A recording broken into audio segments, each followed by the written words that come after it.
Yeah, I am a smart mouth. How'd you think I wound up where I am, who I am by now? What's up, everybody? We are gonna go over the old fable of why size matters. So bring it in here. It's Maxine. She's on 33s, okay? Fits the car perfect, handles great, tows great, everything's perfect. That is what she's meant for.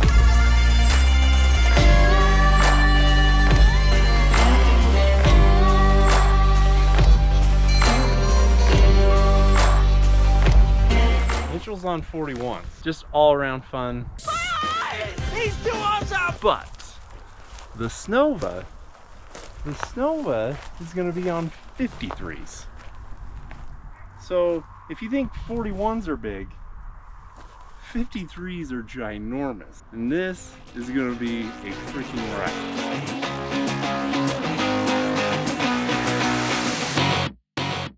Everything is moved inside now.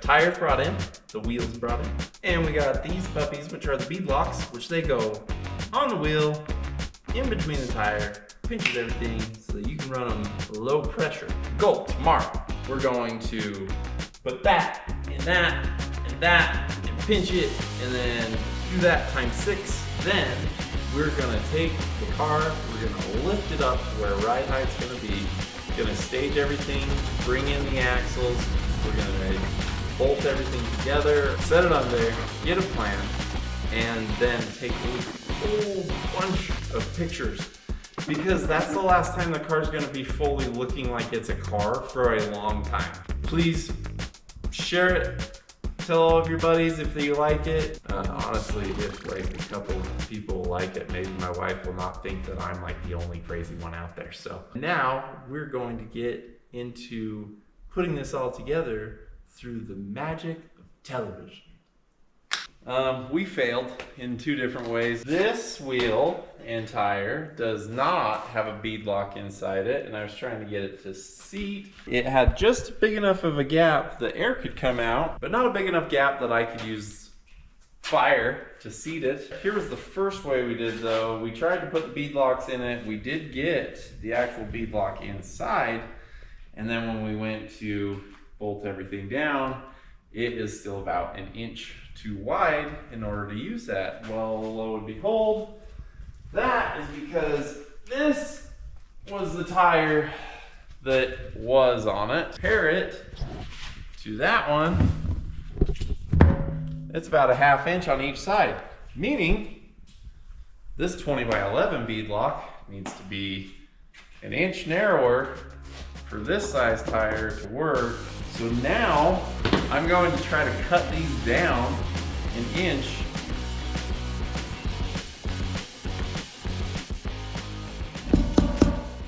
What you gotta do is you gotta stretch it out real far.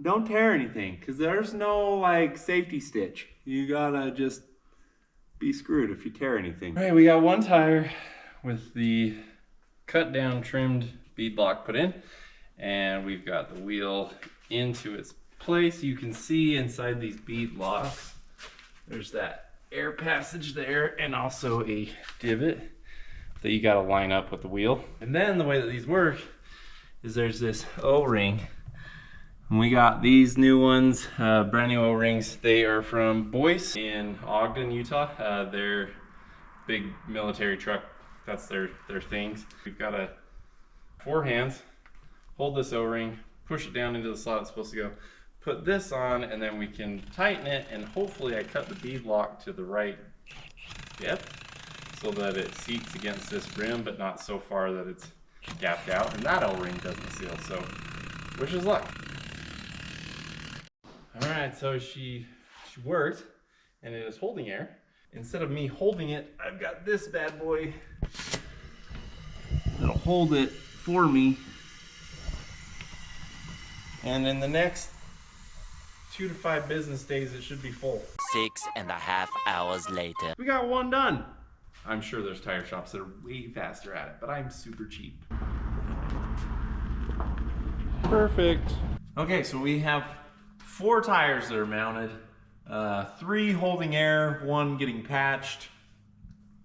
Hopefully it holds there. We got the axles brought in. Next step that we're gonna try to attempt to do, since all this is super heavy, lift these up, put them on jack stands, and try to get them mounted to their tires. I can start seeing what I want to do suspension wise. Obviously we still got to do the frame, which is a big part, frame width wise in the back, so that the shocks can work and all that can jive. Ta-da! What do we got here? We have got 4 mounted tires, 2 axles, only 2 tires mounted to those axles though, because this was a pig by itself. They're hub centric, so that's super tight. These are very heavy, that's very heavy. That was kind of a nightmare, but it is here, and as you can see, like, they fit so good in the wheel wells that he made. Super excited on this.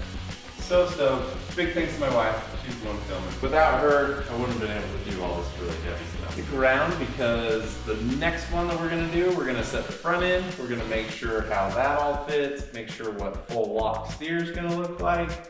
And that will decide my overall width of the frame. And then from there, 4 links, shocks, suspension, all that jazz, full frame. And then we can talk about the big surprise, which is the motor for this. And by big surprise, I mean big surprise. So you're gonna wanna stick around for that. Thanks for watching. See you on the next one.